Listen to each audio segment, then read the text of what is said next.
Hello ladies and gents, and welcome back to another television review, as today I am here to review the 5th episode of Disney Plus's Wandavision. And if you cannot tell by the title, this is a spoiler review, so if you have not seen the 5th episode of Wandavision, go and check it out and then come back for the remainder of this video. Now I'm just gonna head straight into it. This was a great episode. Now a lot of things went down in this episode, and one of the big things that happened is that we really find out that Wanda has been brainwashing all of these people in Westview, and Sword as well as the FBI also find out this information, and then the director there is like, oh, Wanda's a terrorist, and then they get into this big discussion of who did more damage to Thanos, Wanda or Captain Marvel, which I don't know how they would have this information unless the fight was on pay-per-view or if they watched Endgame with us, I don't know.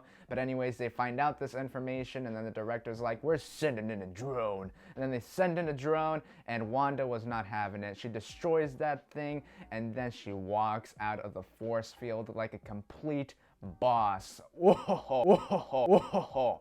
That was such a great and chilling moment, and it felt like that's what Kevin Feige would do if some kids just sent in a drone on a Spider-Man 3 set and he just destroys it and walks out and just throws it to them like complete trash. But it doesn't end there, folks, because meanwhile Vision is starting to have questions here. He's starting to question what's really going on here. And Vision ultimately finds out that yes, Wanda has been brainwashing some folks down in the Westview area, and he later confronts her in their home, and that confrontation scene was fabulous. Elizabeth Olsen and Paul Bettany were complete studs in that scene, and the moment where Wanda's trying to put up the end credits but Vision is just overpowering her, really wanting her to say the truth, and at the end Wanda is saved by the bell, as who's at the door? Luke Skywalker. That is right, folks. And oh wait, hold on, that's the wrong thing. Quicksilver, yes,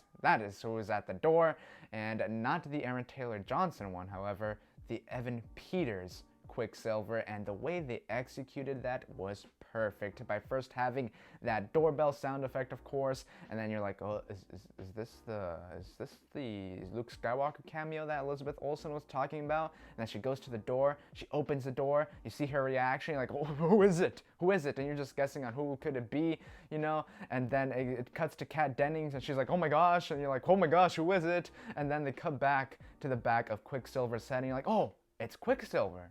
But it's not the Quicksilver you're thinking of, or at least maybe you are, I don't know. But it turns out to be Evan Peters Quicksilver, and the way they just kept you guessing and on your feet during that entire little sequence there, it was great.